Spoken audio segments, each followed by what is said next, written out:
नहमदुहु व नुसल्ली अला रसूलिहिल करीम अम्मा बाद फ़अऊज़ु बिल्लाहि मिनश शैतानिर रजीम बिस्मिल्लाहिर रहमानिर रहीम अल्लाहुम्मा सल्लि अला सय्यिदिना मुहम्मदिन नबिय्यिल उम्मी व अला आलिहि व बारिक वसल्लम। शुरू अल्लाह के नाम से जो बड़ा मेहरबान और निहायत रहम करने वाला है।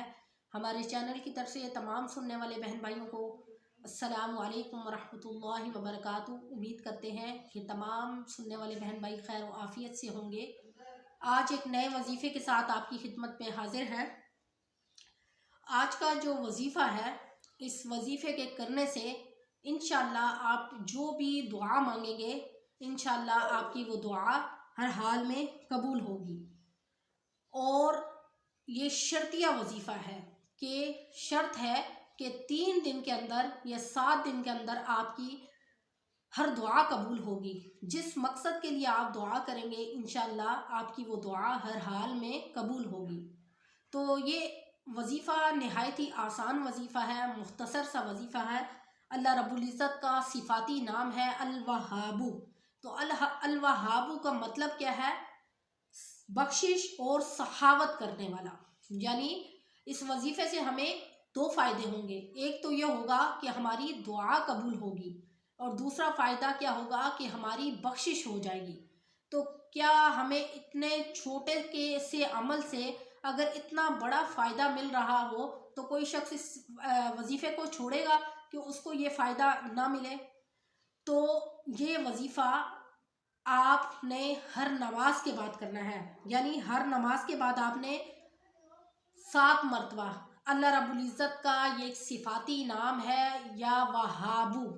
या वहाबू आपने हर फ़र्ज़ नमाज के बाद या वहाबू इसका वजीफ़ा करना है 7 मरतबा। देखें कितनी थोड़ी सी इसकी तादाद है कि 7 मरतबा करने से आप उसके बाद दुआ जो भी करेंगे अल्लाह रब्बुल इज़्ज़त आपकी उस दुआ को कबूल करेंगे। देखिए एक तो क्या फ़ायदा है कि आप जो वजीफ़ा जिस मकसद के लिए करेंगे आपका वो मकसद पूरा होगा।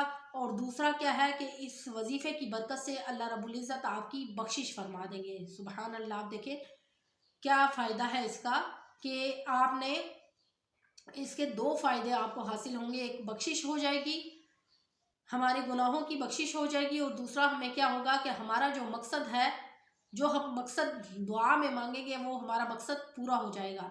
तो इस वजीफ़े को क्या है, इस वजीफ़े को आप 2 तरह से आप कर सकते हैं। एक तो ये है कि आपने हर फ़र्ज़ नमाज के बाद 7 मरतबा या वहाबू इसका आपने वजीफ़ा करना है और उसके बाद आपने सच्चे दिल के साथ दुआ करनी है। जो आप दुआ करेंगे इंशाअल्लाह आपकी वो दुआ कबूल होगी।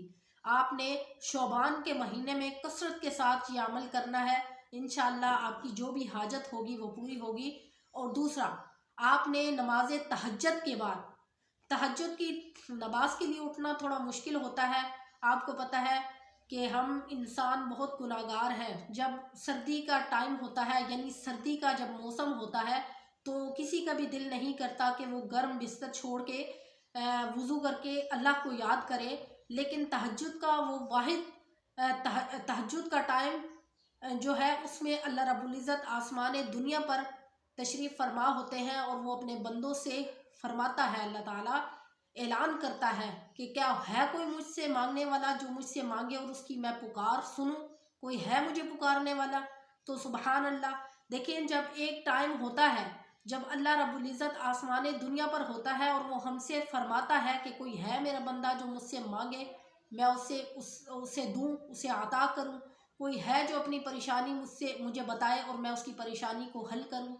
तो कोशिश किया करें कि तहज्जुद की नमाज अदा किया करें, क्योंकि उस टाइम एक ऐसा टाइम होता है जब आप बराह रास्त अपने रब से गुफ्तगू कर रहे होते हैं और उस टाइम अल्लाह रब्बुल इज़्ज़त आपकी जो दिल की पुकार है वो सुन रहा होता है। हालांकि ये बात नहीं है कि बाद में जब भी आप दुआ करते हैं या नमाज़ पढ़ते हैं तो अल्लाह रब्बुल इज़्ज़त नहीं सुनता। नहीं, अल्लाह रब्बुल इज़्ज़त उस टाइम भी सुनता है, लेकिन वो जो तन्हाई का टाइम होता है जब सारी मखलूक खुदा सो रही होती है और अल्लाह रब्बुल इज़्ज़त की ज़ात है जो आसमान दुनिया पर अपने मखलूक को फरमा रहा होता है कि क्या है कोई बंदा जो मुझसे मांगे और उसकी मांग को मैं पूरा करूं। तो देखिए, कोशिश करें कि तहज्जुद की नमाज़ अदा किया करें, अगरचे वो फ़र्ज़ नहीं है, लेकिन तहज्जुद की नमाज़ अदा करने वाला अल्लाह के वलियों में शुमार हो जाता है, उसको अल्लाह से सच्चा लगाव हो जाता है और अल्लाह का सच्चा वली बन जाता है। फिर वो कभी भी अल्लाह के अलावा किसी और के आगे हाथ नहीं फैलाता। तो कोशिश करें कि आप तहज्जुद की नमाज़ अदा करने के बाद एक तस्बीह या वहाबू इसकी करने के बाद अपनी जितनी भी हाजात हैं वो अल्लाह के हुजूर पेश करें और उससे दुआ मांगें। इंशाअल्लाह आप देखिएगा 7 या 3 दिन के अंदर आपकी जो भी हाजत होगी, चाहे वो कितनी मुश्किल क्यों ना हो, वो पूरी हो जाएगी। तो आपने क्या करना है कि तहज्जुद की नमाज के बाद एक तस्बीह या वहाबू इसकी करनी है और हर फर्ज नमाज के बाद आपने 7 मरतबा या वहाबू इसकी आपने एक तस्बीह करनी है। तो इसके बाद आप जो भी दुआ करेंगे इंशाअल्लाह आपकी वो दुआ कबूल होगी। तो इंशाअल्लाह नेक्स्ट वीडियो के साथ आपकी खिदमत में हाजिर होंगे। व आखिरु दावाना अनिल हम्दुलिल्लाहि रब्बिल आलमीन। अस्सलामु अलैकुम व रहमतुल्लाहि व बरकातुहू।